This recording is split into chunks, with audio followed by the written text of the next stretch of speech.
পরীর শব্দে থমকে গেছে চারপাশ। নিস্তব্ধ পরিবেশে কোনো পোকামাকড়ও আওয়াজের সাহস পাচ্ছে না বোধ হয়।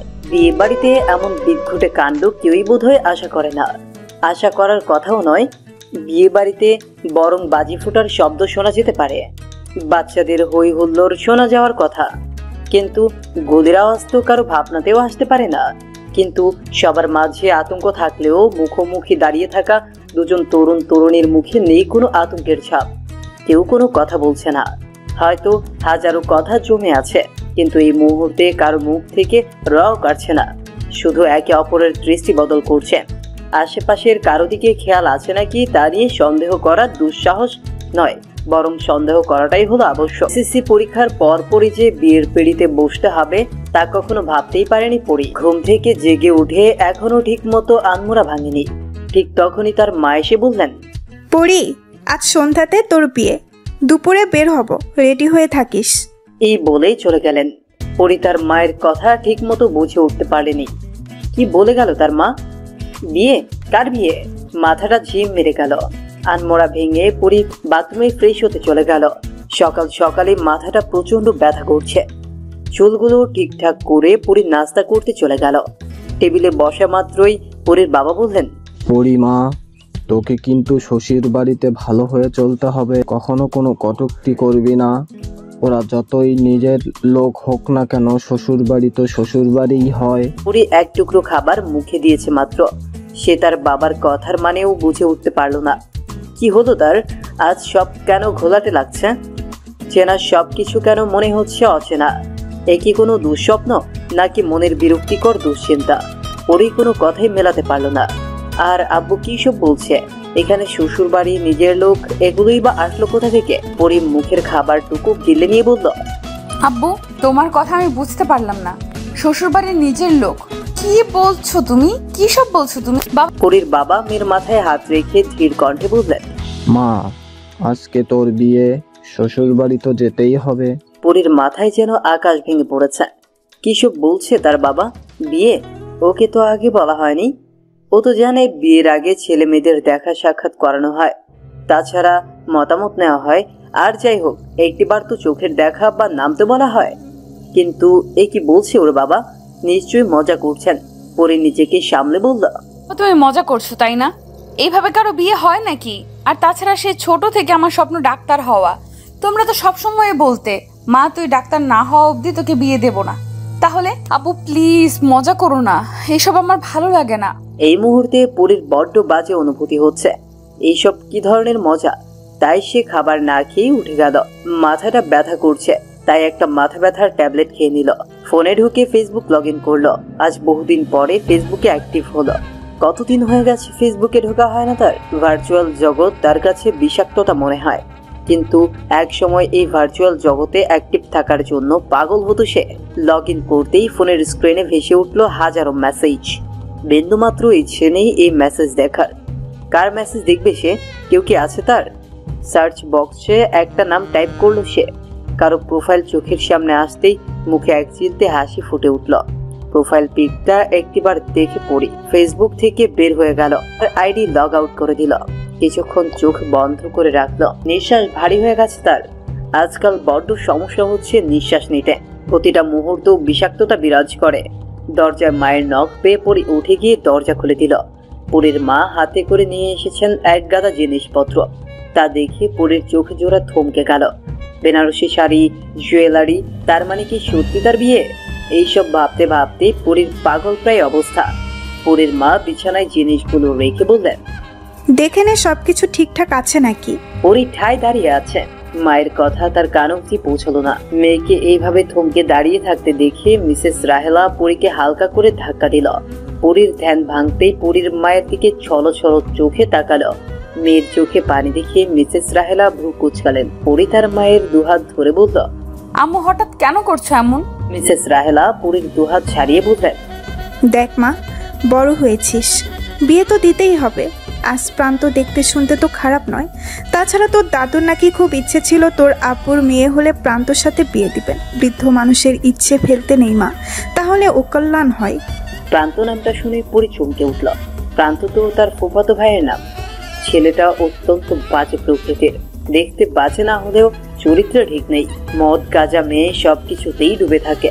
এটা তার পরিবারের কেউ জানে না হয়তো, কিন্তু একদিন পরি সব দেখে ফেলে। পরি রিক্সা দিয়ে কলেজ যাচ্ছিল, হঠাৎ করেই দেখতে পায় তার বান্ধবী সেনান কারোর সঙ্গে খুব ঘনিষ্ঠ ভাবে হেঁটে যাচ্ছে।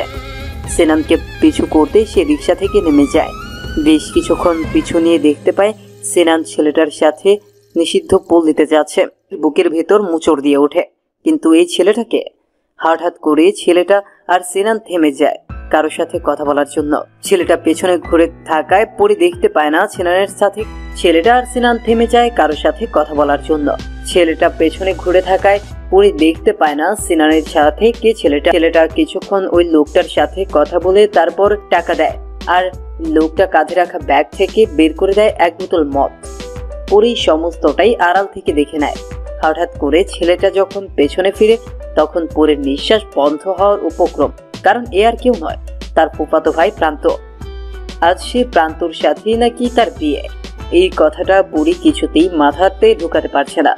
আর তাছাড়া এমন কি বোঝা হয়ে গেল সে, যার কারণে এত তাড়াতাড়ি বিয়ে পিড়িতে বসতে হবে তাকে। পরি নির্বাক হয়ে তাকিয়ে রইল।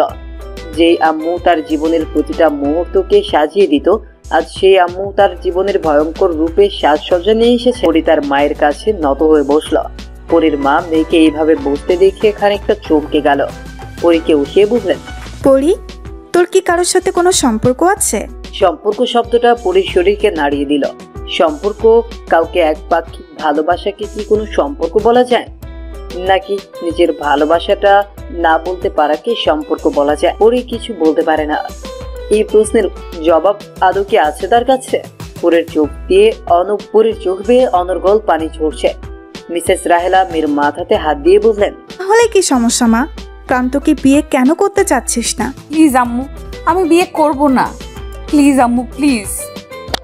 পরি কিছু বলতে পারল না, কারণ পরির কথা এই মুহূর্তে কেউ বিশ্বাস করবে না। পরি অঝোর ধারায় কাঁদতে কাঁদতে বলল। পরির মা কিছু বললেন না, শুধু ভেতর থেকে দীর্ঘশ্বাস ফেললেন। তার তো এক চিন্তা বৃদ্ধ মানুষের ইচ্ছে ফেললে তার সংসারে না অমঙ্গল হয়ে যায়। আর তাছাড়া মেয়েকে আপনজনের কাছে বিয়ে দেওয়া মানে চাঁদ হাতে পাওয়া। কখনো কোনো সমস্যা হবে না, তাহলে কেন পরি বিয়ে করতে যাচ্ছে না? না করার কোনো কারণও তো দেখাতে পারল না। মেয়ের দিকে এক পলক তাকিয়ে চলে গেলেন মিসেস রাহেলা। পরি মায়ের যাওয়ার দিকে কিছুক্ষণ এক দৃষ্টিতে চেয়ে রইল, তারপরে হাও মাও করে কাঁদতে লাগলো। এই কেমন লীলা খেলা হচ্ছে তার সাথে? বারবার কেন জীবন তাকে হারিয়ে দেয়? প্রকৃতির কাছে কি অন্যায় করেছে সে, যার দরুন বারংবার মৃত্যু যন্ত্রণা দেওয়া হচ্ছে তাকে? সহ্য হচ্ছে না তার। ঘরের সমস্ত জিনিস ছুঁড়ে ফেলে দিল সে। মনে হচ্ছে কোনো এক মরণ খেলায় মেতে উঠেছে সে। হাতের বেশ কয়েক জায়গায় খানিকটা কেটে গেল তার, কিন্তু এই ব্যথাটাকে ব্যথা মনে হচ্ছে না তার। মনের আঘাতটা যে বড্ড বেশি। আজ পরি নিজেও অবাক হয়ে হাতের লাল রক্তের দিকে তাকিয়ে আছে। ডাক্তার হওয়ার ইচ্ছে থাকলেও পরি কোনো কালেই নিজের রক্ত সহ্য করতে পারতো না। একটু ব্যথা পেলেই পুরো বাড়ি মাথায় তুলে নিত, আর আজ এত রক্ত তাকে বিন্দু মাত্র হেলাতে পারছে না। মিসেস রাহেলা একটু আগে এসে জোর করে শাওয়ারে পাঠিয়েছেন পরিকে। কোনো মতে গোসল সেরে পরি বেডে হেলান দিয়ে হাঁটুতে মাথা গুছিয়ে দিয়েছে। তার পৃথিবী কোথাও গিয়ে স্তব্ধ হয়ে গেছে। কোনো একজনকে খুব করে মনে পড়ছে তার, কিন্তু হাজারো ইচ্ছেরা সব চাপা পড়ে গেছে কোনো এক কিন্তুর মাঝে। কেন এতটা দূরত্ব সৃষ্টি করেছিল সে? ভালোবাসার কথাটাও তাকে বলা হয়নি। একজন পরিচিত মানুষ হয়েও এ কথা বলতে পারতো না সে। কেন কেন কেন এমন হতো তার সাথে? পরি দরজা দিয়ে কারো রুমে ঢোকার শব্দ পেয়ে চোখ মুছে নিল। সে আর কাঁদবে না। কিছুক্ষণ পরে তার পুরো পৃথিবী তো কান্নাতে মরে যাবে। এখন না হয় নাই কাঁদলো সে। হাঁটু থেকে মাথা উঠিয়ে দেখল মিসেস রাহেলা এসেছেন, আর হাতে রয়েছে মেডিকেল বক্স। মিসেস রাহেলা বেডে বসতেই পরি নিজেকে সামলে নিয়ে বলল, এসবের কোনো দরকার ছিল না আম্মু। মিসেস রাহেলা মেয়ের হাতে ব্যান্ডেজ বাঁধতে বাঁধতে বললেন, তা বললে কি করে হয়? কতটা কেটে গেছে, তার উপরে ওইসব ভারী জামা কাপড়ও তো পরতে হবে। মায়ের কথাতে তাচ্ছিল্যর হাসি হাসলো পরি। যার কথার কোনো মূল্য পাচ্ছে না, তার সামান্য ব্যথার মূল্য দেখানোটা আইওয়াজ ছাড়া কিছুই নয়। ব্যান্ডেজ করা হয়ে গেলে মিসেস রাহেলা মেয়ের কপালে চুমুকে উঠে গেলেন। ঢাকা থেকে 30 কিলোমিটার দূরে পরিদের গ্রামের বাসা। কিছুক্ষণ হলো তারা এসেছে। পরীকে একটা রুমে বসিয়ে দেওয়া হতো। বড্ড চেনা রুমটাও আজ অচেনা মনে হচ্ছে। কিছুক্ষণ পরেই বিউটিশিয়ান এসে পড়ল। বড় ফুপি এসে পরীর মাথায় হাত বুলিয়ে বললেন। পরী নিছকই হাসল। এই হাসির মানে বিউটিশিয়ান লাল বেনারসিটা হাতে নিয়ে এগিয়ে আসতেই পরী আটকে উঠল। চোখ থেকে অঝোর ধারায় বর্ষণ নেমে গেল। এই লাল বেনারসি পরেই তো একজনের বউ হওয়ার স্বপ্ন বুনেছিল সে। কত শত রঙিন সেই স্বপ্ন, নেই কোনো ঝঞ্ঝাট, আছে শুধু শান্তি। কিন্তু আজ এই লাল বেনারসি পরেই সে অন্যের জন্য বউ সাজবে। না না, এটা ওর দ্বারা সম্ভব না, কিছুতেই পারবে না, এটা কোনোভাবেই না। পরীকে আটকে উঠতে দেখে মিসেস রাহেলা বললেন। কি হয়েছে, এমন করছিস কেন? পরী ডান হাত দিয়ে চোখের পানি মুছে বলল, আমি বেনারসি পরতে পারবো। পরীর মা চোখ ছোট করে বললেন। পরী চিৎকার করে বলল, আমি পারবো না এই শাড়ি পরতে, কিছুতেই পারবো না। পরীর বড় ফুপি মিসেস সুলতানা ব্যাপার সুবিধার না বুঝে বুদ্ধি কাটিয়ে বললেন। মিসেস রাহেলা ভাবলেন এখন ভনিতা করলে হিতে বিপরীত, তার থেকে ভালো বিয়েটা হয়ে যাক, কখন না অভিশাপ লেগে যায়। মিসেস রাহেলা শাড়ি দেওয়াতে পরীর বড় ফুপি টকটকে জাম রঙের একটা গর্জিয়াস 3 পিস দিলেন। বোধহয় আগেই আনিয়েছিলেন। বিউটিশিয়ানরা পরীকে 3 পিসের সাথে ম্যাচিং করে সাজিয়ে দিল। পরী এমন ভাবে বসে আছে মনে হচ্ছে এ কোনো পুতুলকে সাজানো হয়েছে। দেহে বোধহয় প্রাণ নেই। এ কেমন মানব শরীর। পরীকে সাজিয়ে বিউটিশিয়ানরাই চমকে গেল। হালকা সাজেই এতটা মারাত্মক লাগছে পরীকে, মনে হচ্ছে সত্যি কোনো অবসরে নেমে এসেছে। এত সুন্দরের মাঝেও পরীর নামটা সার্থকতা পেল না, শুধুমাত্র মুখের কোণে একটু হাসির অভাবে। পরীর সৌন্দর্যকে মনে হচ্ছে প্রাণহীন। বিউটিশিয়ানরা সাজিয়ে চলে যেতেই পরী এক টুকরো খাম বের করলো, যার মাঝে ইংরেজি অক্ষরে ছোট ছোট করে লেখা ছিল। কিছুক্ষণ আগে পরীকে অনুষ্ঠান মঞ্চে বসানো হয়েছে। কাজী সাহেব দোয়া পড়ে বিয়ের কার্যক্রম শুরু করে দিয়েছেন। পরীর ভাবনাতে শুধু একটি মানুষই বিভোর হয়ে আছেন। ইস, আজ যদি তার সাথে বিয়ে হতো পরীর, তাহলে কি খুব ক্ষতি হয়ে যেত। কিন্তু ভাগ্য যে পরীকে কোন দিকে নিয়ে যাচ্ছে তা বোঝে নেই। কাজী সাহেব যখন পরীকে কবুল বলতে বললেন, ঠিক সেই সময়ই গুলির শব্দ পাওয়া গেল। আতঙ্কে সবাই আটকে উঠল, হই হুল্লোড় পড়ে গেল। আবার গুলির শব্দ হতেই সবাই থমকে গেল। স্টেজের গেট দিয়ে কালো পোশাকধারী প্রায় 20 জন বন্দুক হাতে ভেতরে ঢুকছে। ভয়ে জড়সড় হয়ে গেছে সবাই। পরের যেন এতে কোনো হেলদোল নেই, সে তো মজে আছে তার ভাবনাতে। কালো পোশাকধারী লোকদের মাঝ থেকে উঠে এলো এক সুদর্শন তরুণ। সাদা রঙের শার্টের সাথে ক্রিম কালারের ব্লেজার, কি স্নিগ্ধ রূপ তার। অনেক নায়ককেই হার মানাতে সক্ষম সে। এই আতঙ্কের মাঝেও তরুণীরা ছেলেটিকে দেখতে মিস করলো না, কিন্তু আটকে উঠলো তখনই যখন ছেলেটার হাতে বন্দুক দেখল। হঠাৎ করেই ছেলেটা স্টেজে উঠে গেল আর পরীর পায়ের কাছে হাঁটু গেড়ে বসে পড়ল। চারপাশের লোকজনের কৌতূহল সীমা নেই। অফুরন্ত কৌতূহল নিয়ে সবাই তাকিয়ে আছে, কিন্তু এই মুহূর্তে কেউ কোনো কথা বলতেও পারছে না। তাই চোখ দিয়ে বোঝার চেষ্টা করছে কি হচ্ছে। বেশ কিছুক্ষণ কেটে যাওয়ার পর পরে ধ্যান কাটে। পরে সামনের দিকে তাকাতেই চমকে ওঠে। তার সামনে হাঁটু গেড়ে কেউ একজন বসে আছে। মুখ দেখার জন্য হালকা ঝুঁকতেই পরীর সমস্ত শরীর কাঁপুনি দিয়ে ওঠে। নীল? না না, ও কি করে আসবে? আর কেনই বা আসবেন? নিশ্চয়ই পরী কোনো স্বপ্ন দেখছে। কিন্তু এই মুহূর্তে খুব করে চাইছে সে স্বপ্নটা যেন শেষ না হয়ে যায়। পরী এক দৃষ্টিতে নীলের দিকে চেয়ে থাকে। যখনই মনে পড়ে আজ অন্য জনের সাথে তার বিয়ে হয়ে যাবে, তখনই পরী জ্ঞান শূন্য হয়ে পড়ে। নীল দু হাতে আঁকড়ে ধরে পরীকে।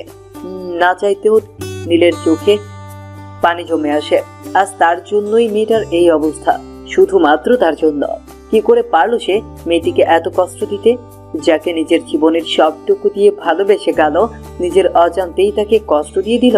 নীলপুরের মাথাতে নিজের থুতনি থেকে কিছুক্ষণ চোখ বন্ধ করে রইল। মনে মনে প্রতিজ্ঞা করল, আর কোনো কষ্ট পেতে দিব না তার পরীকে, কিছুতেই না, কোনোভাবেই না। চোখে পানির ছেটাতেই জ্ঞান ফিরল পরী। চোখ খুলেই আবিষ্কার করলো কারো বুকে। কোনো মতে উঠে দাঁড়াতেই সামনের মানুষটার দিকে তাকিয়ে এক মুহূর্তের জন্য স্তব্ধ হয়ে গেল তার পৃথিবী। নীল দাঁড়িয়ে আছে তার সামনে। এটা মিথ্যে নয় তাহলে। এক দৃষ্টিতে চেয়ে আছে পরী। নীলও তাই। দুজনের ইচ্ছে হচ্ছে হাজারো কথা বলতে, কিন্তু এক অদৃশ্য দেয়াল কথা বলতে বাধা দিচ্ছে। কতক্ষণ তারা এইভাবেই দাঁড়িয়ে রইল তার জানা নেই।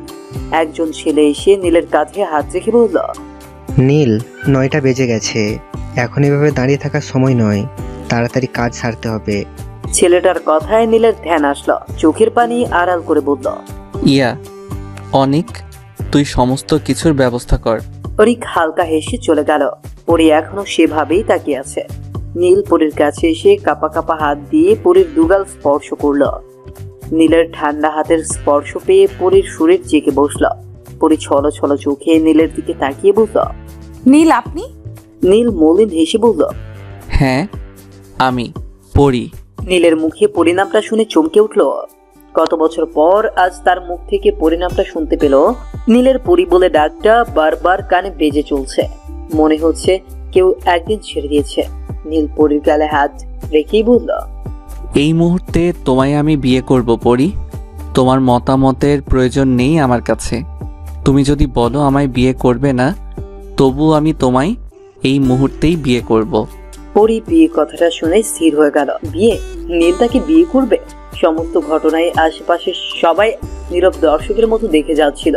নীল কিছু একটা ভেবে পরীকে দুটো বিউটিশিয়ান দিয়ে রুমে পাঠালো। পরীর বাবা আফজাল সাহেব চেঁচিয়ে বললেন, কি হচ্ছে কি এসব? নীল আফজাল সাহেবের দিকে একবার তাকিয়ে চোখ সরিয়ে নিল। তারপর কাউকে চোখ দিয়ে কিছু ইশারা করতেই দুটো লোক এসে আফজাল সাহেবকে সরিয়ে নিল। ভাইকে সরিয়ে দেওয়ায় সুলতানা বেগম হুমড়ি খেয়ে পড়ল। সে চেঁচিয়ে বলল। সুলতানা বেগমের কথায় নীল উচ্চ শব্দে হেসে উঠল। এই মুহূর্তে সুলতানা বেগমের মনে হচ্ছে সে পৃথিবীর সব থেকে বড় যোগ শুনিয়েছে। নীলকে এমন ভাবে হাসতে দেখে সুলতানা বেগম ভ্রু কুঁচকালেন। নীল হাসি থামিয়ে সুলতানা বেগমের কাছে গিয়ে দাঁড়ালো। তারপর বাঁকা হেসে বললেন, ফুপি শাশুড়ি যে খুব তেজ দেখছি। তা ফুপি আম্মা খুব বেশি লাগলো বুঝি? সমস্ত প্ল্যান ভণ্ডল হয়ে গেল নাকি? নীলের কথাতে সুলতানা বেগম ঘাবড়ে গেলেন। কোন রকম নিজেকে সামলে বললেন। নীল কোমরে হাত গুজে বলল, अभी तो पिक्चर और भी बाकी है।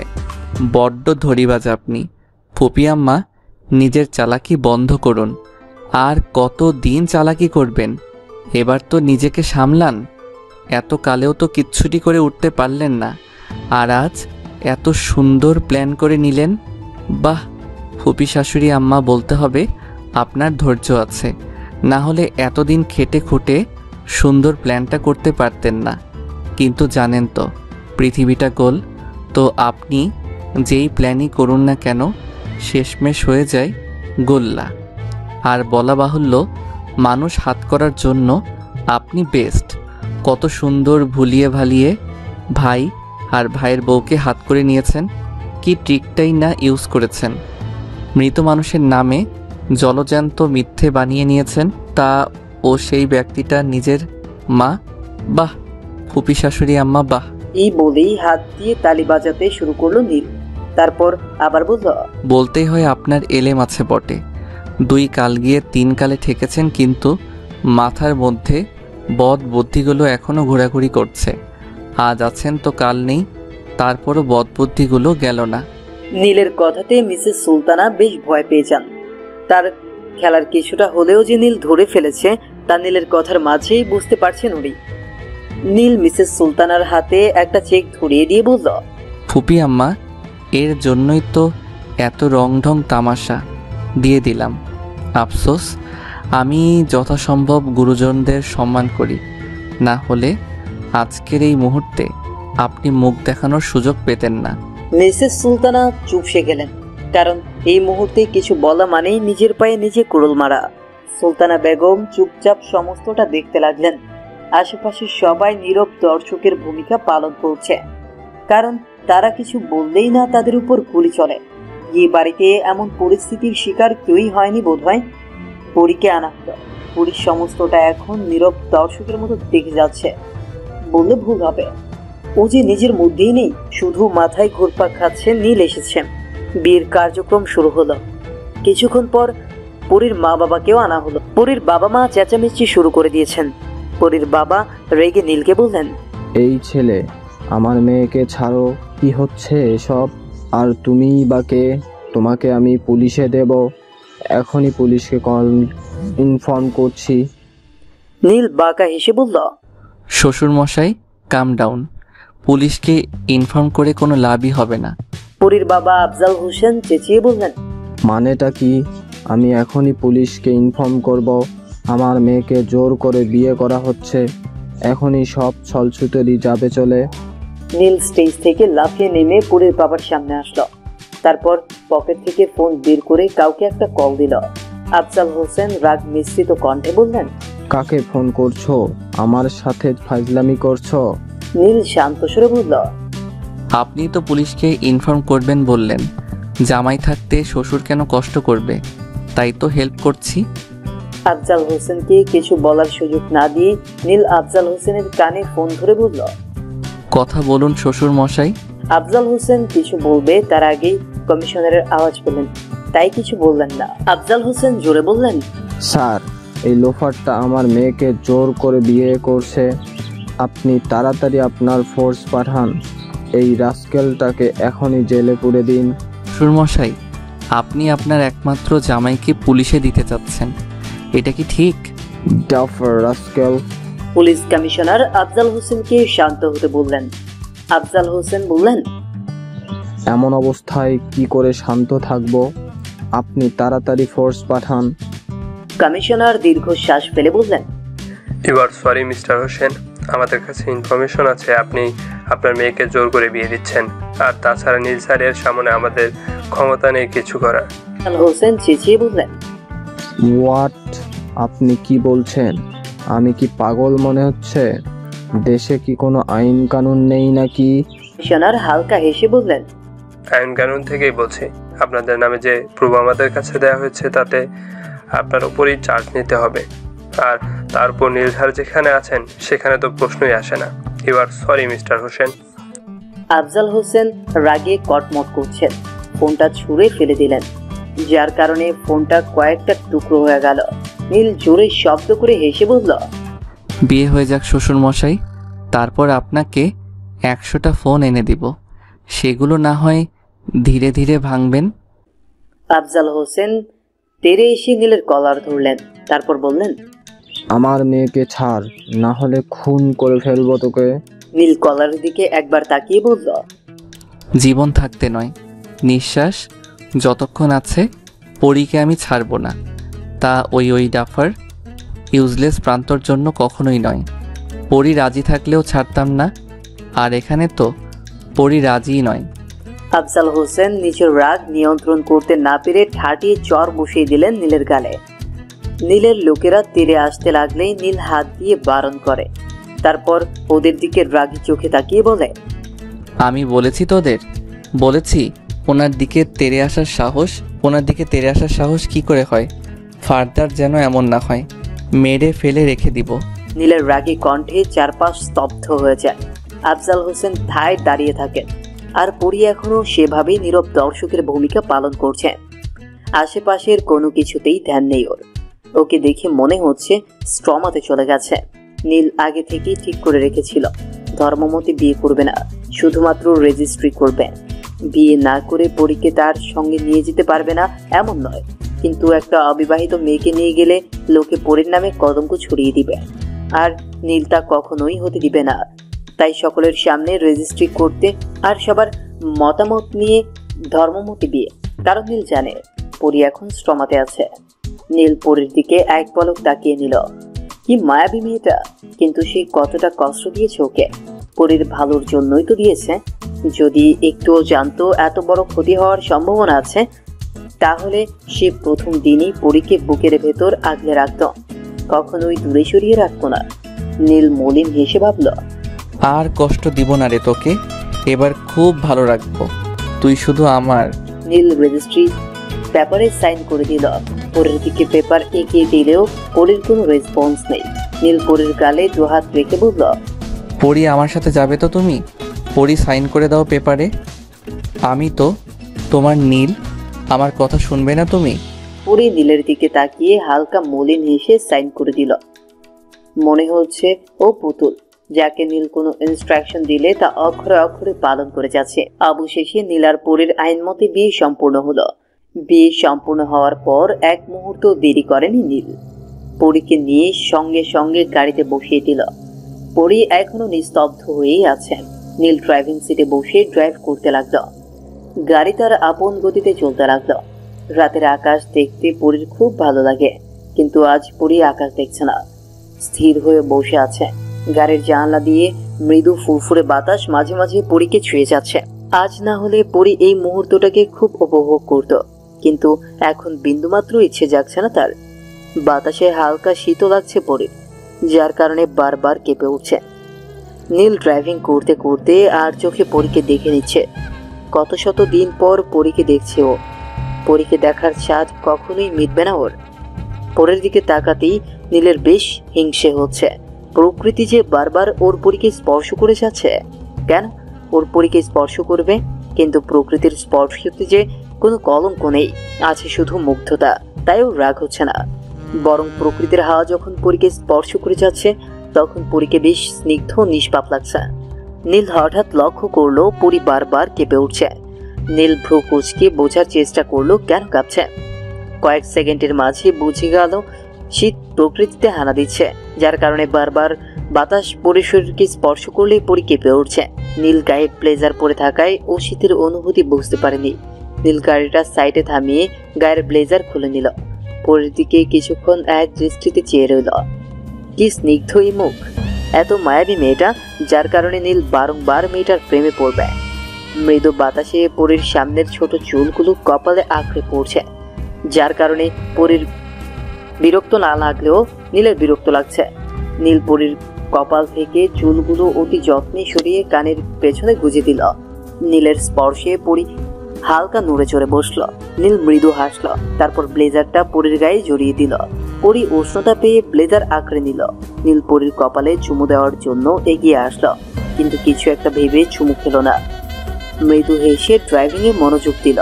আর পরীর কোনো দিকে ধ্যানই নেই। সে তার ভাবনাতে মজে আছে।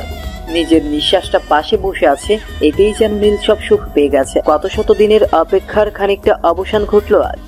যে ভালোবাসার কোনো রূপ ছিল না পরিচয়, ছিল না প্রকাশ, আজ থেকে সেই ভালোবাসা একটি সম্পর্কের নাম পেয়ে গেল, বউ। আজ থেকে পরী নীলের বউ।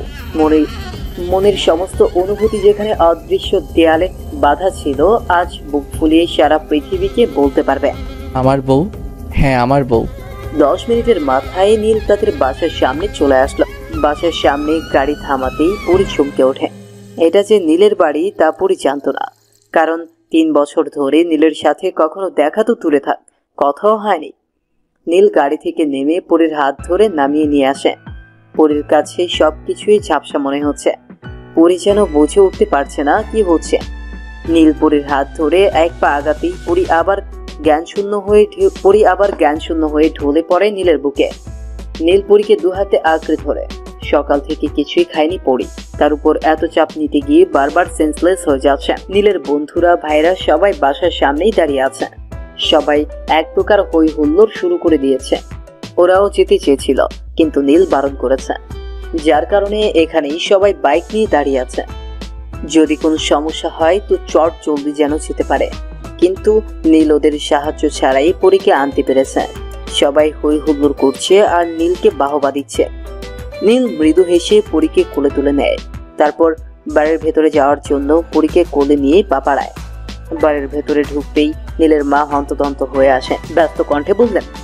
নীল শান্ত সুরে বলল, আম্মু, আপাতত ও সেন্সলেস হয়ে গেছে, কিছু খাইনি বোধহয়, আর কেমন পাথরের মতো ও হয়ে গেছে।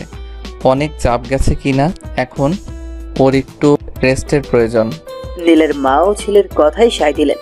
নীল সিঁড়ি বেয়ে উঠে পরীকে নিয়ে সোজা নিজের রুমে চলে আসে। তারপর যত্ন সহকারে পরীকে বেডে শুইয়ে দেয়।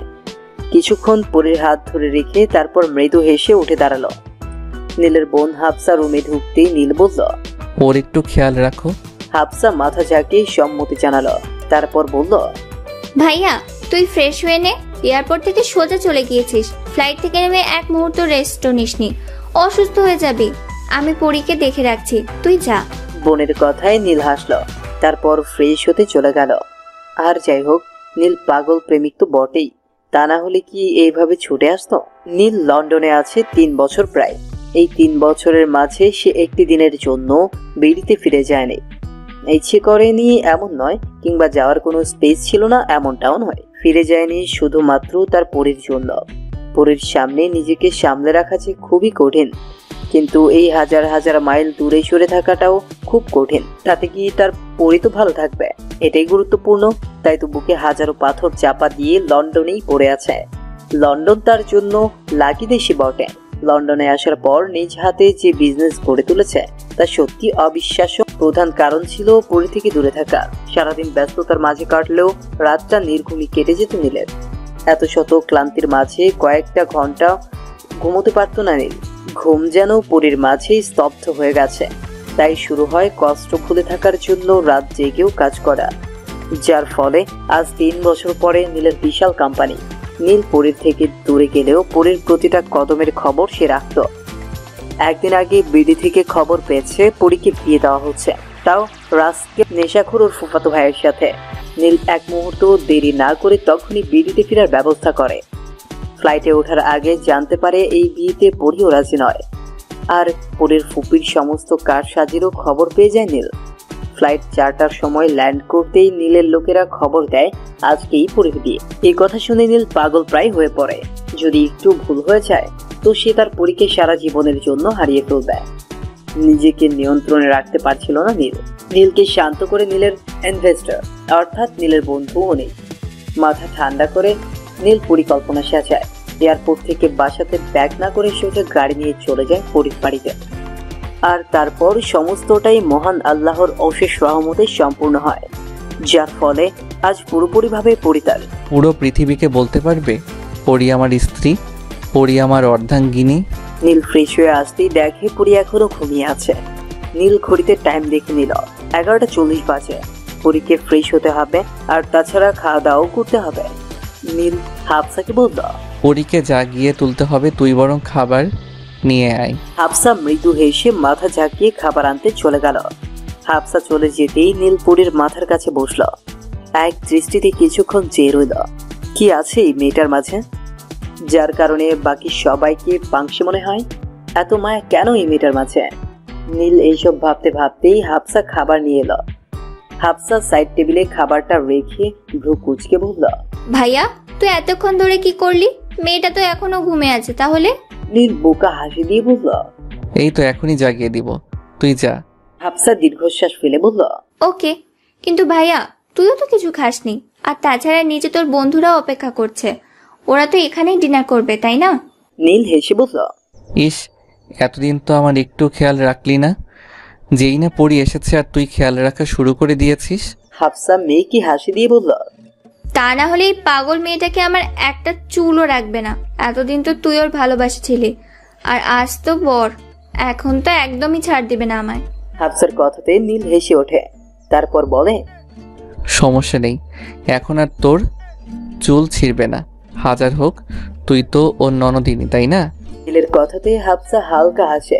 তারপর বলল, তাহলে ভাইয়াদের গিয়ে কি বলবো?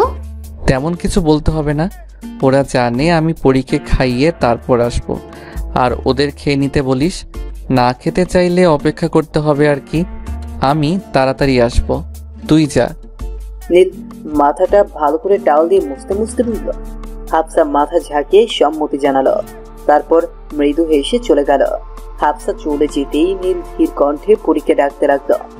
বেশ কয়েকবার ডাকার পর পরীর ঘুম হালকা হলো। নীল পরীকে উঠে বসতে সাহায্য করলো। নীলকে দেখেই পরীর মনে হাজারো প্রশ্ন উঁকি মারা শুরু করলো। আচ্ছা, নীল কেন পরীকে বিয়ে করলো? তাছাড়া নীলকে তো পরী কখনোই তার ভালোবাসার কথাটা জানায়। যদিও পরীর হাবভাব নীলের উচিত ছিল পরীর ভালোবাসা বোঝা। কি জানি বুঝেছিল কিনা। যদি বুঝেই থাকে তো তখন কেন কিছু বলেনি? আর নীলও যদি তাকে ভালোবেসে থাকে তো কখনো বলেনি কেন? তাছাড়া সব সময় কেন ইগনোর করতো ওকে? এত সব প্রশ্নের একটা উত্তর খুঁজে পেল না পড়ে। বাজে অনুভূতি হচ্ছে তার। নীল মৃদুস্বরে বলল, পরি তুমি খেয়ে নাও একটু, তারপর ফ্রেশ হতে যাবে, ঠিক আছে? পরীর প্রচন্ড খিদে পেয়েছে, তাই আর বারণ করলো না। নীল নিজ হাতে পরীকে খাইয়ে দিতে লাগলো, আর পরী বরং আয়েসে নীলের হাতে খেতে লাগলো। নীল পরীকে খাইয়ে দিতে লাগলো, আর মুচকে হেসে ভাবলো, সত্যি মেয়েটা পাগলি একটা। খাওয়া শেষ হতেই নীল পরীকে বলল, পরি ফ্রেশ হয়ে এসো। পরী মাথা ঝাঁকিয়ে সম্মতি জানালো, কিন্তু পরক্ষণেই চুপসে গেল। নীল পরীর কোনো হেলদোল না দেখে বলল, কোনো সমস্যা হচ্ছে পরি? বেশ অস্বস্তিতে পড়ে গেল। একে তো নীলের সাথে 3 বছর পর দেখা, তার উপর এই সমস্ত ঘটনা। পরি কোনো মতেই অস্বস্তি কাটাতে পারছে না। নীল বিষয়টা খানিকটা বুঝতে পেরে বলল, অস্বস্তি কেন করছো? যে কোনো পরিস্থিতিতেই তো তুমি নিজেকে মানাতে সক্ষম। আর আগে তো আমায় যখন তখন হুটহাট যা ইচ্ছে বলে দিতে, তাহলে আজ সংকোচ করছো কেন? নীলের কথাতে পরি খানিকটা লজ্জা পেল, কারণ সে ছোট্ট সময়গুলোতে পরি যা তা কাণ্ড করত তা ভাবলেই পরির এখন লজ্জা লাগছে।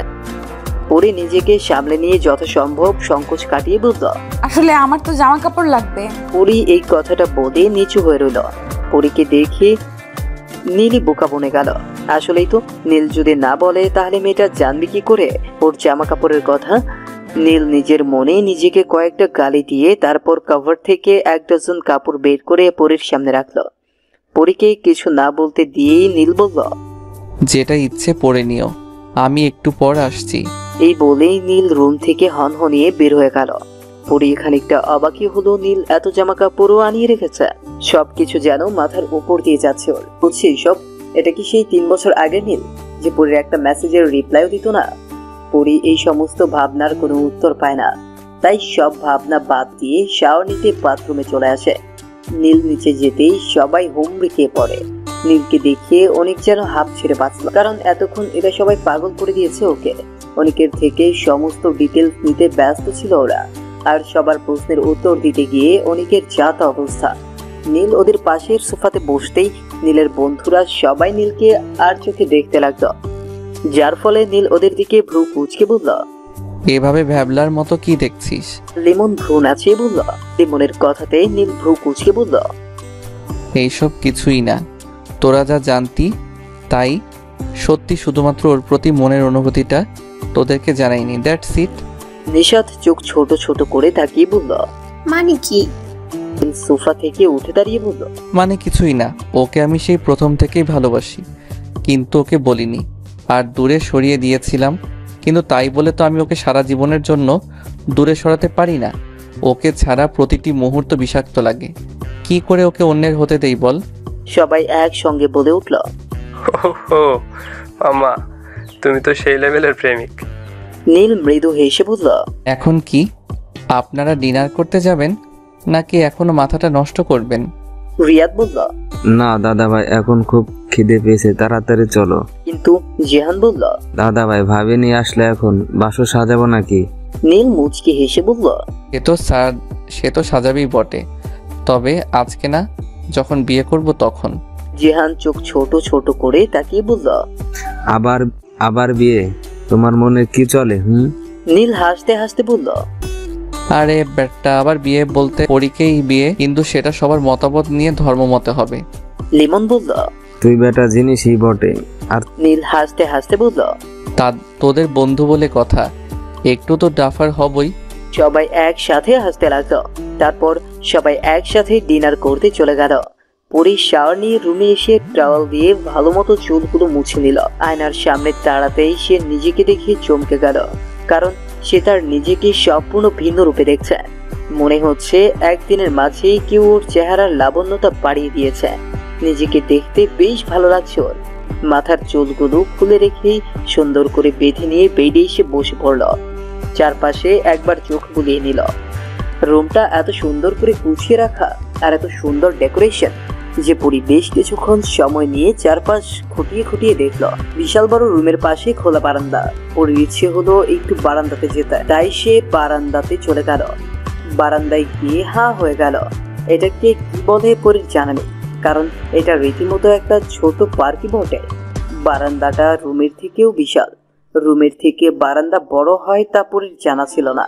চারপাশে নানা রকমের ফুল গাছ লাগানো।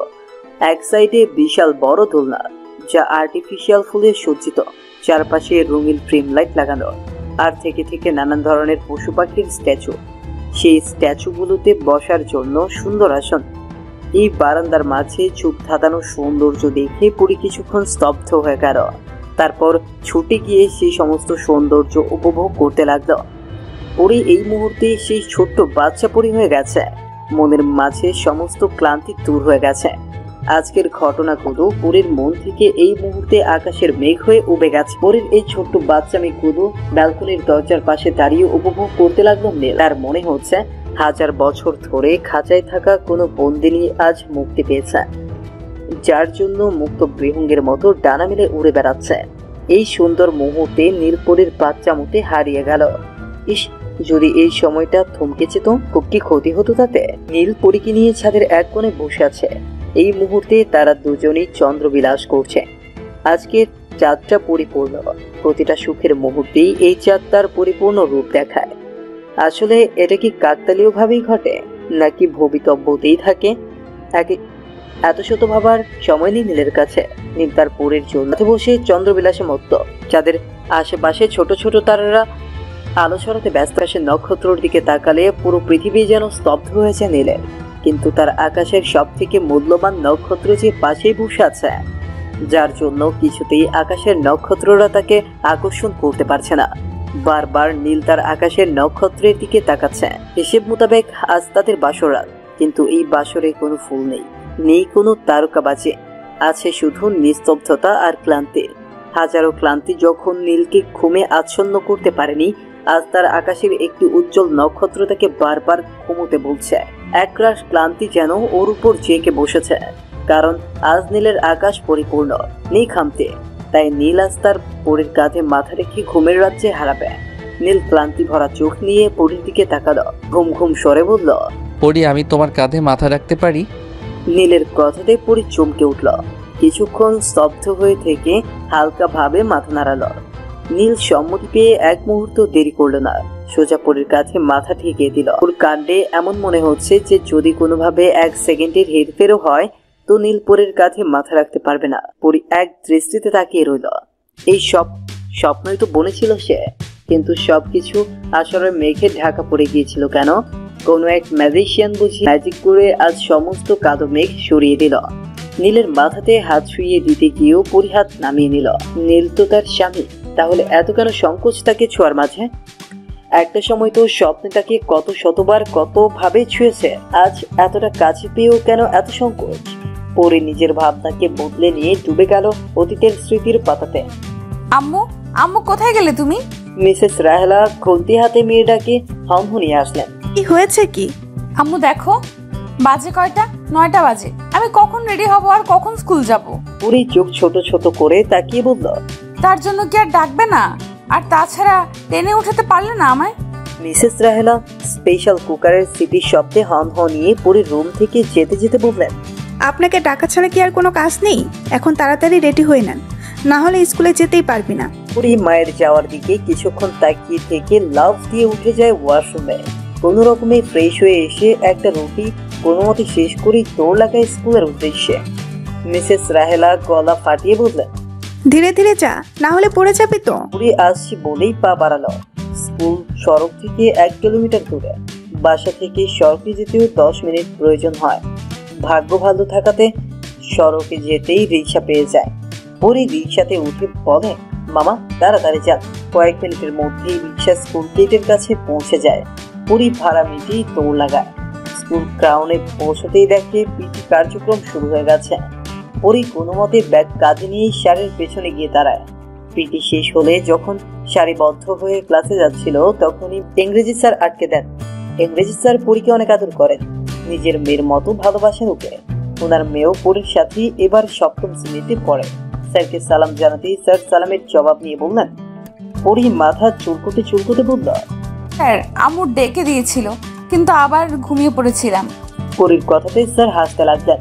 তারপর টুকিটাকি কথা বলে পরীকে ক্লাসে যেতে বললেন। পরী স্যারকে বিদায় জানিয়ে চলে আসলো। ক্লাসরুমে এসে দেখলো পরীর বান্ধবী হাফসা ওর জন্য সিট ধরে রেখেছে। পরী হালকা হেসে বেঞ্চে বসে পড়ল। হাফসা প্রশ্ন ছুড়ে দিল, কিরে আজ এত লেট কেন? আমি তো ভেবেছিলাম আজ আসবি না বোধহয়। পরী বই বের করতে করতে বলল, আরে না, আসবো না কেন, ঘুমের জন্য লেট হয়ে গেছে। হাফসা পরীর ঘুম কুমারী রে। পরী হেসে বলল, হয়েছে, আজ পড়া কমপ্লিট করেছিস তো? হাফসা মাথা ঝাঁকালো। স্যার ক্লাসে আসতেই ওরা চুপ হয়ে গেল। প্রথম ক্লাসে স্যার চলে যেতেই ওরা গল্প শুরু করে দিল। হাফসা তো দুঃখের খবর শুরু করে দিয়েছে, কারণ ওর ভাই নাকি আজ রিমোট নিয়ে ওর সাথে মারামারি শুরু করেছে। মাথায় আচ্ছা করে গাঁটটা মিলেছে ওকে। পরি হাসতে হাসতে বলল, আমার ভাইটাও রে এক নাম্বার বজ্জাত, খালি মারামারি করে আমার সাথে। ছোট দেখে কিছু বলতেও পারি না। হাফসা হতাশ হয়ে বলল, সব ভাইয়ারাই বজ্জাত, তোর তো ছোট ভাই, আমার তো বড় ভাই। হাফসার কথায় পরি ভ্রু কুঁচকে বলল, তোর বড় ভাই? আমি জানতামই না। অবশ্য তোর সাথে তো আমি কিছুদিন ধরে ফ্রেন্ডশিপ জমে উঠেছে। হাফসা হালকা হেসে বলল, তাও ঠিক। পরি মুচকি হেসে বলল, তোর ভাইয়ের নাম কি রে? হাফসা দীর্ঘশ্বাস ফেলে বলল, বজ্জাত ভাইয়ের নাম নীল। পরি ভ্রু কুঁচকে বলল, নীল? বাবা, আমার নামের সাথে এত মিল! হাফসা হেসে বলল, হ্যাঁ, তোর পুরো নাম তো জান্নাতুল পরিনীল। পরি হেসে বলল, ডাকনাম পরি নীল থেকে পরি হয়ে গেছে এখন। হাফসা হালকা হেসে বলল, ভাইয়ার পুরো নাম রাফসান আহমেদ নীল। রাফসান নামটা শুনে পরি আঁতকে উঠল। তারপর বলল, রাফসান? হাফসা মাথা ঝাঁকালো। পরি কিছু ভেবে বলল, তার মানে রূপা আপুদের একবার সিনিয়র রাফসান আহমেদ নীল? হাফসা হালকা হেসে বলল, আরে হ্যাঁ, কিন্তু কেন, কি হয়েছে? পরি মুখ কুঁচকে বলল, তোর ভাই তো একটা জিনিস মাইরি। আমাদের পাশের বাসার রূপা আপুকে নাকি প্রপোজও করেছিল, রূপা আপু নাকি রিজেক্ট করে দিয়েছে। কিন্তু তাও রূপা আপুর পেছনে পেছনে ঘুরে। রূপা আপু তো বলল রাফসান ভাইয়া নাকি নাম্বার 1 লুচ্চা। অবশ্য আমার নিরাজ মামার মুখে শুনেছি রূপা আপু নাকি রাফসান ভাইয়ের সাথে প্রেম করত। পরির কথাতে হাফসা চোখ ছোট ছোট করে তাকিয়ে বলল, মোটেও না, আমার ভাই রূপা আপুকে পছন্দ করতো না, উল্টো রূপা আপুই পছন্দ করতো। হ্যাঁ, রূপা আপুর সাথে ফাজলামি করতো ঠিকই, কিন্তু একটা ঘটাতে রূপা আপু ভেবেছে ভাইয়া ওনাকে পছন্দ করে। পরি আগ্রহ নিয়ে বলল, কি ঘটনা? হাফসা দীর্ঘশ্বাস ফেলে বলল, আরে বলিস না, আমার ডাফার ভাইয়া বর্ষা আপুকে পছন্দ করতো। একদিন রূপা আপু আর বর্ষা আপু স্কুলের গাউন দিয়ে আসছিল, দোতলা থেকে ভাইয়া বর্ষা আপুকে ফ্লাইং কিস দেয়, আর সেটা বর্ষা আপুর বদলে দেখে নেয় রূপা আপু, যার ফলে গন্ডগোল লেগে যায়। ইনফ্যাক্ট ওদের দুই বান্ধবীর মধ্যে ঝগড়াও হয় যে রাফসান কাকে কিস দেখিয়েছে। হাফসার কথাতে পরি হাসতে হাসতে বলে যায়, নিজেকে কন্ট্রোল করে বলে, তার মানে তোর ভাইয়ার কিস দেখাতে গিয়ে মিস হয়ে গেছে, অতঃপর বলা যায় আঙ্গুর থেকে শুকিয়ে কিসমিসে পরিণত হয়ে গেছে। পরির কথাতে হাফসা কিছুক্ষণ পরির দিকে ভ্যাবলার মতো তাকিয়ে থাকে। তারপর হাফসাও জোরে হাসা শুরু করে। স্যার আসাতেই দুজন মুখ চেপে হাসে। কিছুক্ষণ পর হাসা থামিয়ে পড়াতে মন দেয়। থেকে সেই কখন ফিরেছে পড়ে, কিন্তু খাওয়া দাওয়াতে একদমই মন নেই তার। সে কারো বিষয়ে তেমন কৌতূহলী না হলেও এই নীলের বিষয়ে বেশ কৌতূহলী। প্রথম দিক থেকে এই মানুষটার প্রতি তার আগ্রহ বেশি। এই মানুষটাকে এক মুহূর্তের জন্য সহ্য করতে পারে না পরি, কিন্তু এক অদৃশ্য কৌতূহল রয়ে যায়, যার কারণে পাশের বাসার রূপা আপুর কাছে ছুটে যাওয়া। কথায় কথায় নীলের বেশ কিছু গল্প শোনা যাবে সেই আশায়। বেশ কিছুক্ষণ পর বর্ষায় বাসা থেকে বের হয়ে আসে পড়ে। মনটা তার বড্ড খারাপ। এই নীল ছেলেটা এত বাজে। ছি, রূপা আপুর কলেজে পিছু নিয়েছে, আবার রূপা আপুকে বলে কিনা রূপা চলো আমরা রিলেশনে যাই। এতবার এত মেয়ের সাথে রিলেশনে জড়িয়েছে এই ছেলে, একেবারে লুচ্চা পোলা যত সব। পরি বাসাতে ঢুকতেই পরির মা বলল, গোসল না করে এ বাড়ি ও বাড়ি ঘুরতে শুরু করে দিয়েছিস? পরি কিছু না বলেই কাপড় হাতে ওয়াশরুমে ঢুকে যায়। লম্বা একটা শাওয়ার নিয়ে ফিরে আসে। তারপর হালকা খাবার খেয়েই ঘুমের রাজ্যে হারিয়ে যায়। পরদিন সকাল সকাল প্রাইভেট পড়তে যায় পড়িয়ে, তাই বাসা থেকে 6:30 বেরিয়ে পড়েছে। পরিদের গ্রামে কোনো উচ্চ বিদ্যালয় নেই, আর আশেপাশে ছোট ছোট 6-7 গ্রামের জন্য একটাই উচ্চ বিদ্যালয়। পরি হন্তদন্ত হয়ে সড়কে আসে। হাতের ঘড়ির দিকে তাকিয়ে কিছুক্ষণ অপেক্ষা করলো রিক্সার জন্য, কিন্তু রিক্সা আসার যেন নামই নেই। তাই পরি কোনো কিছু না ভেবেই হেঁটে স্কুলের দিকে রওনা হলো। বেশ কিছুক্ষণের মধ্যেই প্রাইভেটে চলে আসলো। ইংরেজি প্রাইভেট পড়ে কিছুক্ষণ স্যারের সাথে গল্প করে নিল। কথায় কথায় হাফসার ভাইয়ের কথাও উঠল। স্যার বললেন, নীল তো নীলই, বিজাতের শেষ সীমানা, কিন্তু এমনিতে আমার সাথে বেশ ভালো সম্পর্ক। একটু ফাজিল হলেও নীল এমনি বেশ ভালো। স্যার আমার মাথায় হাত বুলিয়ে বললেন, মামনি, এইবার কিন্তু ভালো রেজাল্ট করতেই হবে, আর আর জেএসসিতে প্লাস কিন্তু পেতেই হবে। স্যারের কথাতে পরে মুচকি হেসে বলল, আমি চেষ্টা করব স্যার। এভাবেই কেটে গেল বেশ কয়েকটা মাস।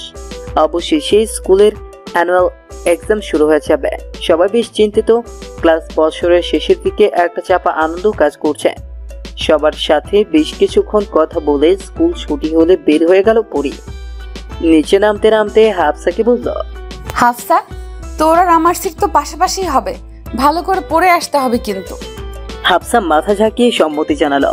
তার স্কুল গ্রাউন্ড থেকে বেরিয়ে রাস্তায় দুজনেই গাড়ির জন্য অপেক্ষা করতে লাগলো। কিছুক্ষণের মাঝে ওরা গাড়ি পেয়ে গেল আর দুজন হাত নাড়িয়ে বাই জানিয়ে দূর দিকে চলে গেল। পরীরা নানা বাসাতেই থাকে, ওর কোনো মামা খালা নেই। তবে এসএসসি পরীক্ষার পর ওরা নিজের বাসা ঢাকাতে চলে যাবে। গ্রামে ওর নানা বাড়ি আর দাদা বাড়ির মধ্যে মাত্র 4 কিলোমিটারের দূরত্ব। পরীর দাদা দাদু গত হয়েছেন বহু বছর আগে, আর তাই গ্রামের বাসাতে পরীর বড় কাকা ছাড়া আর কেউই থাকে না। পরীর বাবাকে নিয়ে তারা 3 ভাই 2 বোন। এক ভাই ঢাকাতে সেটেল, আর 2 বোনের বাড়িও ওর দাদা বাড়ির পাশেই। পরী বাসাতে ফিরেই গেটে ব্যাগ রেখে সোফাতে গায়ে এলে দিল। সেই সকাল 6টায় ঘুম থেকে উঠে সারাদিন ক্লাস করে বিকেল 4:30 বাসায় এসেছে। শরীর তো বড্ড ক্লান্ত, এই মুহূর্তে গোসল করার জন্য পা বাড়াতেও ইচ্ছে করছে না বললে ভুল হবে। পরীর শরীর আগাতে পারছে না। কিছুক্ষণ রেস্ট নিয়ে কোনো রকমে গা ঢেলে শাওয়ার নিতে গেল পরী। শাওয়ার শেষে এখন নিজেকে ফ্রেশ লাগছে ওর, তাই আশেপাশে চক্কর লাগালো। সন্ধ্যার আগে বাসায় ফিরে খাওয়া দাওয়া কমপ্লিট করে পড়তে বসলো। কালকে থেকে পরীক্ষা কিনা, আজকে পরীর লাস্ট এক্সাম, তাই মনে বেশ ফুর্তি। প্রতিটা এক্সামে বেশ ভালো দিয়েছো। আর হাফসা পাশাপাশি সিট হওয়াতে একে অপরের বেশ সাহায্য পেয়েছে। কিন্তু চারপাশে যে ট্যালেন্টের ছড়াছড়ি, তাই রেজাল্ট পাওয়ার আগে পরীক্ষা ভালো হয়েছে বলাও যায় না। হালকা চিন্তিত হলেও শেষ পরীক্ষার একটা বিশেষ আনন্দ রয়েছে, যার ফলে পরীক্ষা ভালো হোক কিংবা খারাপ, তাতে পরীক্ষা শেষের আনন্দের কোনো এফেক্ট পড়ে না। পরীক্ষা শেষ হতেই সবাই হই হুল্লোড় করা শুরু করে দিয়েছে। সবাই বেশ ফুরফুরে মেজাজে আছে। হল থেকে বের হয়ে স্যারদের সাথে দেখা করে নিল, কারণ 15 দিন তো স্যারদের সাথে কোনো যোগাযোগই থাকবে না। সবাই মিলে ঠিক করলো আইসক্রিম খেতে যাবে। পরীর আইসক্রিমের ওপর বিশেষ দুর্বলতা, যার কারণে এই ঠান্ডার মাঝেও পরীর বান্ধবীরা আইসক্রিম খেতে রাজি হলো। সবাই যে যার পছন্দের ফ্লেভার আইসক্রিম নিয়ে নিল। পরীর সব ফ্লেভারই ফেভারিট, তাই ওর চুজ করতে বেশ অস্বস্তি হচ্ছিল। দোকানের সামনে দাঁড়িয়ে এটা সেটা ভাবতে লাগলো। হঠাৎ করেই পরীর বান্ধবী সীমা বলল, আমার কথাতে পরীর সহ সবাই সড়কে তাকালো। বাইক দিয়ে যাচ্ছিল নীল, কারোর সাথে কথা বলার জন্য মাঝপথে বাইক থামিয়েছে। হাফসা বলল, একবারও ভাইয়ার বাইকে ওঠার কপাল হয়নি আমার, বজ্জাতের শেষ সীমানা। আমি উঠলে কি হয়? নীলকে দেখিয়ে পরীর বেশ রাগ হচ্ছে, তাই সামনে যে ফ্লেভার পেল সেই আইসক্রিম নিয়ে বিল পে করে চলে আসলো। আইসক্রিম গলে যাচ্ছে, কিন্তু পরীর খাওয়ার কোনো নামই নেই। হাফসা কাঁধে ঝাঁকুনি দিয়ে বলল, খাচ্ছিস না কেন? পরী কিছু না বলে আইসক্রিম খেতে লাগলো। আইসক্রিম শেষ করে হালকা কথা বলে বাড়ির উদ্দেশ্যে রওনা হলো। পরীক্ষা শেষ হয়েছে আজ প্রায় 15 দিন। হাসি মজা আড্ডা দিয়ে দিন কাটলেও আজ বেশ বাজে অনুভূতি হচ্ছে পরীর। কাল যে পরীক্ষার ফল প্রকাশ দেওয়ার পালা, রেজাল্টের কথা ভাবতেই গা রেডি করছে পড়ে। হাজার ভালো হোক পরীক্ষা, মনের ভেতরটাও কেমন করছে। নানান রকমের ভয় জেগে বসেছে। পরী জানে ও ফার্স্ট হতে পারবে না, কিন্তু 5-এর মধ্যে তো থাকতে হবে, তাই না? এইসব ভাবতে ভাবতেই দিন গড়িয়ে সন্ধ্যা নেমে পড়ল। সেই সকালে ঘুম থেকে উঠে নাস্তা করেছে, এখনো আর কিছুই খাওয়া হয়নি। পরী বেডে হেলান দিয়ে কপালে হাত থেকে আধশোয়া হয়ে আছে। দরজার কাছে কারো পায়ের আওয়াজ পেয়ে কপাল থেকে হাত সরিয়ে দেখে নিল। আম্মুকে ডেকে পরী দীর্ঘশ্বাস ফেলল। প্লেটে খাবার নিয়ে এসেছেন মিসেস রাহেলা। পরী মুখ কোচকাতেই মিসেস রাহেলা চোখ রাঙানি দিলেন। পরী দমে গেল। মিসেস রাহেলা পরীকে নিজ হাতে খাইয়ে দিয়ে বললেন, পরী, চিন্তা করিস না মা, যেমন পরীক্ষা দিয়েছিস তেমনই ফল হবে। পরের বার আরও ভালো করে পড়াশোনা করবি। এমন নয় তো যে চিন্তা করলেই মার্ক বেশি আসবে, তাই চিন্তা বাদ দিয়ে শুয়ে পড়। পরী মলিন হেসে সম্মতি জানালো। মিসেস রাহেলা ড্রিম লাইট জ্বালিয়ে দরজা হালকা করে ভেজে দিয়ে চলে গেলেন। আম্মুকে আশ্বস্ত করলেও পরীর চোখে ঘুম নেই। চিন্তাতে মাথাটা ফেটে যাচ্ছে। সারা রাত এপাশ ওপাশ করেই কাটিয়ে দিল। সকাল সকাল ক্লান্ত শরীর নিয়ে উঠে দাঁড়ালো। সূর্য পরিপূর্ণভাবে পৃথিবীতে বিরাজ করতেই পরি ফ্রেশ হতে গেল। ফ্রেশ হয়ে এসে রেডি হয়ে নিল। খেতে ইচ্ছে হচ্ছে না পরির, তবুও হালকা কিছু মুখে দিয়ে আল্লাহর নাম নিয়ে বাসা থেকে স্কুলের উদ্দেশ্যে রওনা হলো। পরি হেঁটে চলছে ঠিকই, কিন্তু মনে হচ্ছে রাস্তা শেষই হচ্ছে না, বা এগুলো যেন দুপা পিছিয়ে যাচ্ছে। বেশ কিছুক্ষণ পর পরি স্কুলে পৌঁছলো। ক্লান্ত শরীর নিয়ে কোন রকমে অডিটোরিয়ামের দিকে পা বাড়ালো। দু চোখে রাজ্যের ক্লান্তি বিরাজ করছে, মনের ভেতর অজানা সব ভয় কাজ করছে। কি হয়। বেশ কিছুক্ষণ পর রেজাল্ট ঘোষণা করা হলো। পরি দ্বিতীয় হয়েছে। পরির কানে বোধ হয় শব্দটা পৌঁছায়নি। পরি ক্লান্ত দৃষ্টিতে সামনের দিকেই তাকিয়ে আছে। সবার করতালিতে পরির ধ্যান ভাঙল।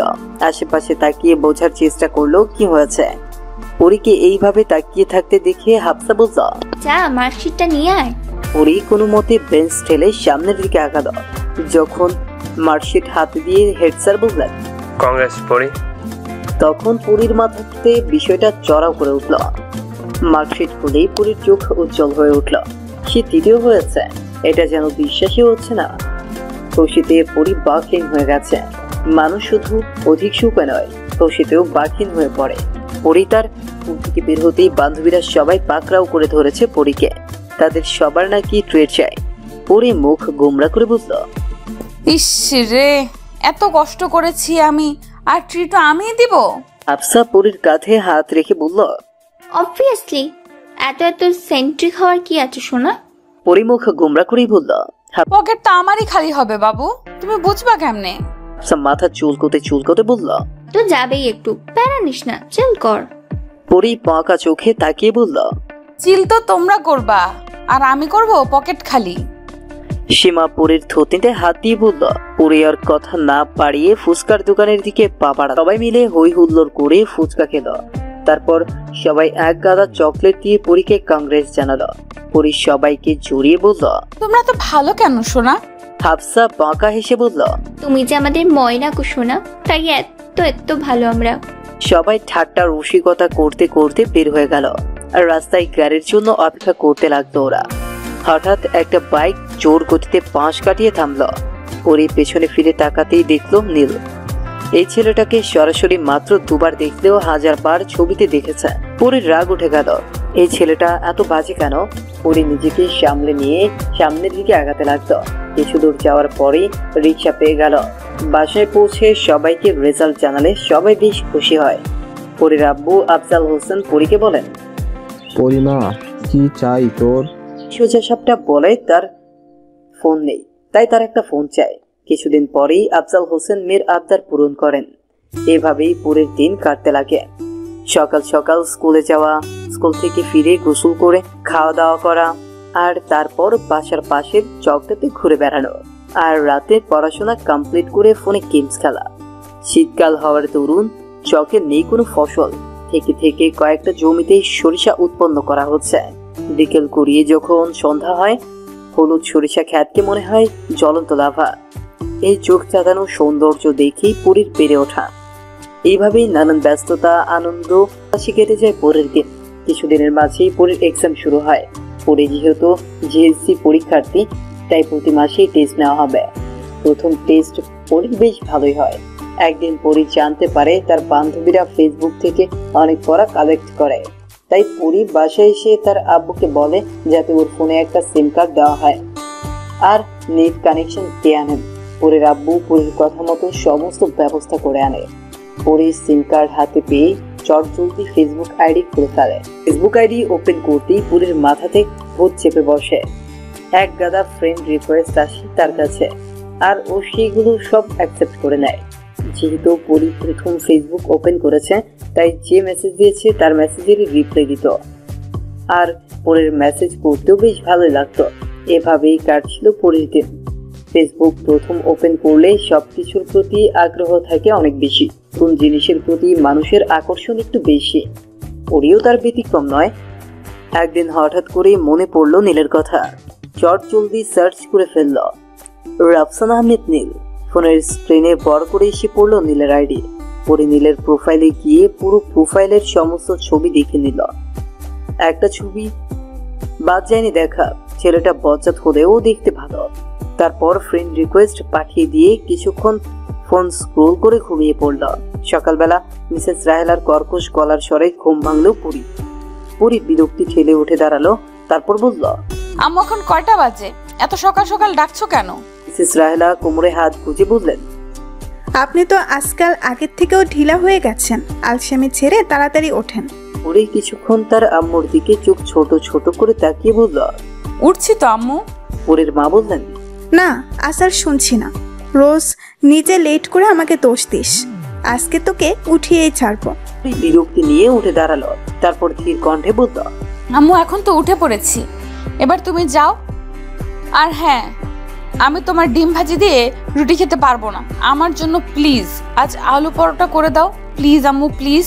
পুরীর মা প্রথমে বিরক্ত হলে পুরীর এমন বাচ্চাদের মতো আবদার ফেলতে পারলেন না, হেসে চলে গেলেন। পুরীর মা চলে যেতেই পুরী হাঁপ ছেড়ে বাঁচল। বালিশের সাইড থেকে ফোনটা বের করে সোজা ফেসবুকে চলে গেল। প্রথমেই নীলের আইডি চেক করলো, কিন্তু না, নীল তার রিকোয়েস্ট এখনো অ্যাকসেপ্ট করেনি। এতে পুরীর বেশ রাগ হলো, হাজারটা মেয়ের রিকোয়েস্ট অ্যাকসেপ্ট করতে পারে আর আজকে ওটাই পারলো না।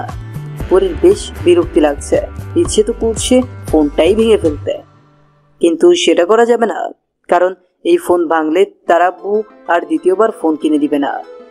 তাই পুরি ফোনটাই সুইচ অফ করে দিল। ফ্রেশ হওয়ার জন্য বাথরুমের দিকে পা বাড়াচ্ছিল, কিন্তু সূর্যের কোমল স্পর্শে থেমে গেল। পুরি, কি সুন্দর বাইরেটা, থেকে থেকে কুকুরের ডাকও শুনে যাচ্ছে। তার মানে কি শীত পেরিয়ে বসন্ত পৃথিবীতে আগমন করেছে? হ্যাঁ, গরম লাগছে বেশ। আজকাল বসন্তকালেও এত গরম পড়ে, যা ভাবার বাইরে। পুরীর সমস্ত ভাবনাকে ফোড়ন কাটলো পুরীর মায়ের কণ্ঠস্বর।